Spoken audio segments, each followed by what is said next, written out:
آج دنیا کہتی ہے مذہب نے ہمیں کیا دیا ہے، اسلام نے ہمیں کیا دیا، اس سے بڑھ کے مذہب سے آپ کیا لیں گے؟ یہ گناہ آپ کرتے ہیں، معصیتیں آپ کرتے ہیں، لغزشیں آپ کرتے ہیں، آپ کے گناہوں کی معافی آپ کا رہبر مانگ رہا ہے، آپ کا رسول مانگ رہا ہے، آپ کی عبادتوں کی قبولیت کے لیے دعا آپ کا امام ساکن غیبت کر رہا ہے۔ ایک صلوات ہے محمد۔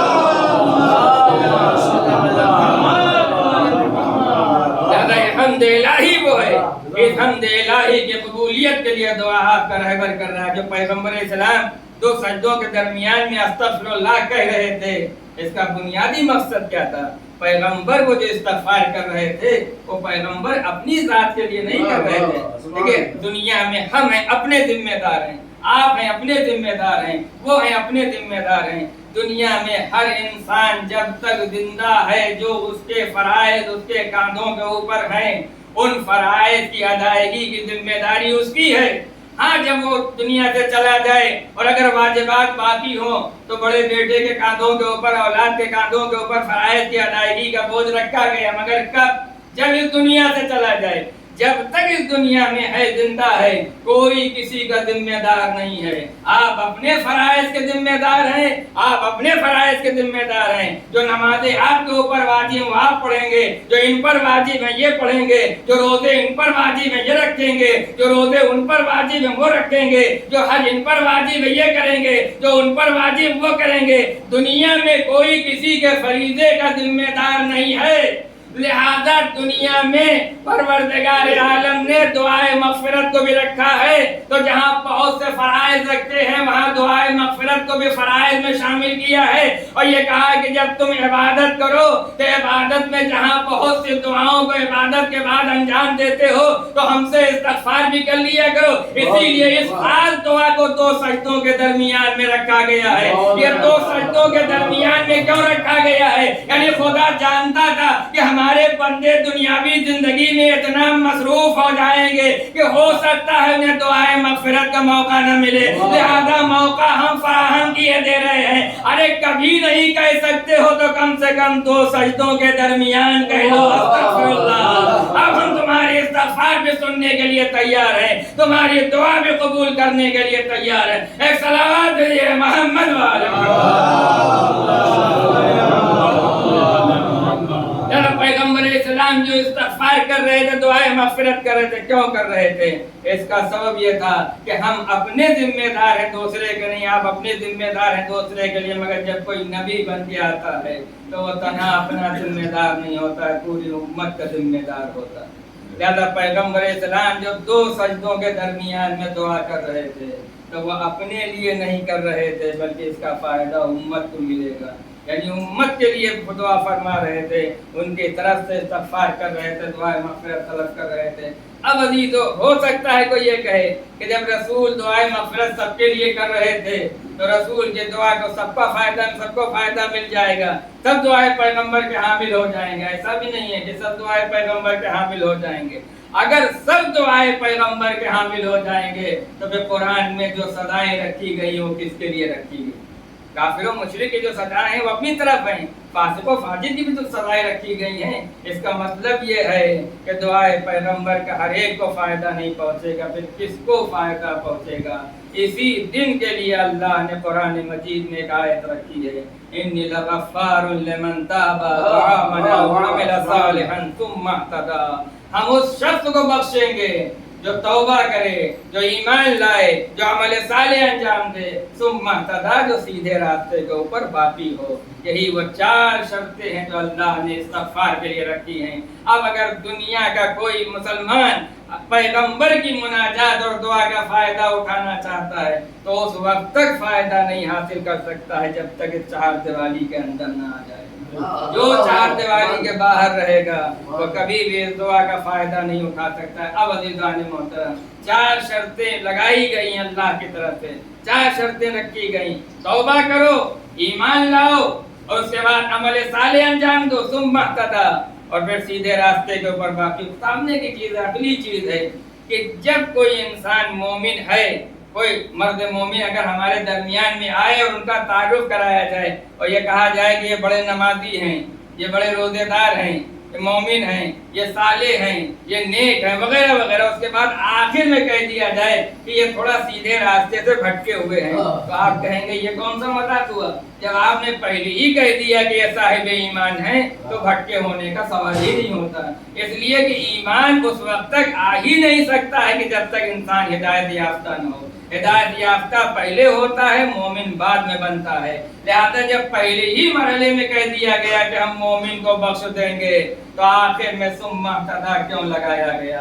لہذا جب چھٹے امام کے سامنے یہ آیت پیش کی گئی اور چھٹے امام سے سوال کیا گیا فرزند رسول اس آیت میں ثم اہتدیٰ کو سب سے آخر میں کیوں رکھا گیا، یہاں پر ہدایت سے مراد کیا ہے؟ تو چھٹے امام نے جواب دیا تھا کیوں سوال کر رہے ہو؟ کا سوال اس لیے کر رہا ہوں کہ جب پہلے ہی کہہ دیا گیا مومن کو بخش دیں گے تو آخر میں ہدایت یافتہ کی شرط کیوں لگائی گئی؟ امام نے فرمایا یا آخر میں جو شرط لگائی گئی ہے ثم اہتدیٰ سے مراد وہ ہدایت نہیں ہے جو ہدایت تم مان رہے ہو سمجھ رہے ہو، بلکہ ثم اہتدیٰ سے مراد ہم آل محمد کی محبت ہے۔ یعنی امام نے بتا دیا کہ دنیا ایمان کا دم بھرتی رہے، توبہ کرتی رہے، عمل صالح انجام دیتی رہے، جب تک دل میں محبت اہل بیت نہ ہوگی نہ ایمان قبول ہوگا نہ عمل صالح قبول ہوگا۔ صلوات علی محمد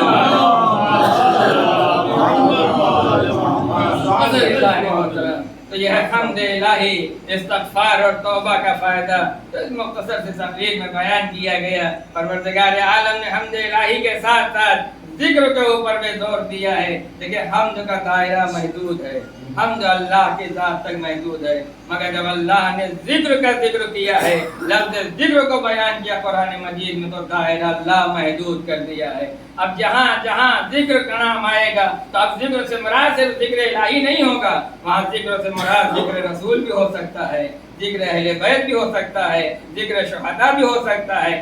اگر صرف ذکر سے مراد ذکر، ایک طبقہ ایسا بھی مسلمانوں میں ہے جو یہ کہتا ہے کہ ذکر سے صرف ذکر الہی مراد ہے، اگر صرف ذکر الہی مراد ہوتا تو پھر یہ کیوں کہا جاتا کہ نہیں جانتے ہو تو اہل ذکر سے پوچھو؟ اس کا مطلب یہ ہے کہ کوئی ایسے لوگ ہیں جو قابل ذکر ہیں، لہذا ذکر کا دائرہ صرف اللہ کے ذات تک محدود نہیں ہے، بلکہ ذکر کے دائرے میں رسول بھی آتے ہیں، اہل بیت رسول بھی آتے ہیں، مومنین اور متقین بھی آتے ہیں۔ لہذا جب ذکر کی منزل آئی تو حمد تو صرف اللہ کی ہوگی، مگر جب ذکر کی منزل آئی ہے تو ذکر دو طرح سے ہوتا ہے، ایک نثر میں ہوتا ہے ایک نظم میں ہوتا ہے۔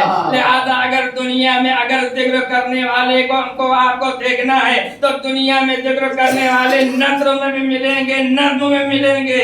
نثر میں جب ذکر کی منزل آئی تو پھر نثر میں ذکر کرنے والا پھر کوئی خطیب منبر سلونی سے بڑا ذاکر آپ کو نہیں ملے گا۔ ایسا ذکر کیا ہے کہ ایسا ذاکر و خطیب جیسا خطیب منبر سلونی ہے ایسا کوئی خطیب نہ ملے گا، کوئی ذاکر نہ ملے گا۔ ایسے خطیب تھے کہ منبر پہ بیٹھ کے کہتے تھے جو پوچھنا ہو پوچھ لو، قبل اس کے میں تمہارے درمیان سے چلا جاؤں۔ دنیا میں ایسا نہ ذاکر ملے گا نہ ایسا خطیب ملے گا جو اس بے باکی سے اپنے دشمنوں کے درمیان میں یہ کہے کہ جو پوچھنا ہو پوچھ لو۔ یعنی گویا کہ مولا علی نے بتا دیا ہے کہ ذکر کا دائرہ کتنا وسیع ہے، ذکر صرف خدا تک محدود نہیں ہے۔ اگر خطیب منبر سلونی جیسا ذاکر ہوگا تو پھر اس کا ذکر جب ہوگا تو صرف انسانوں میں نہیں ہوگا بلکہ ملائکہ میں ہوگا، انبیاء کے درمیان میں ہوگا۔ ایک صلوات کریے محمد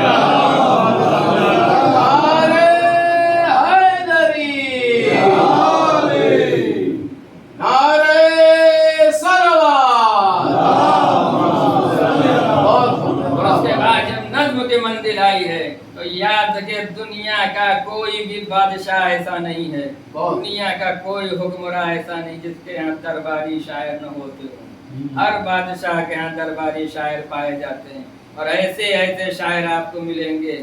یہ ایک شاعر عربی کا بہت پرانا بہت نامی گرامی شاعر ہے جس کا نام تھا متنبی، اس کی ایک کتاب ہے مثنوی کے عربی میں، اس کا نام ہی متنبی ہے۔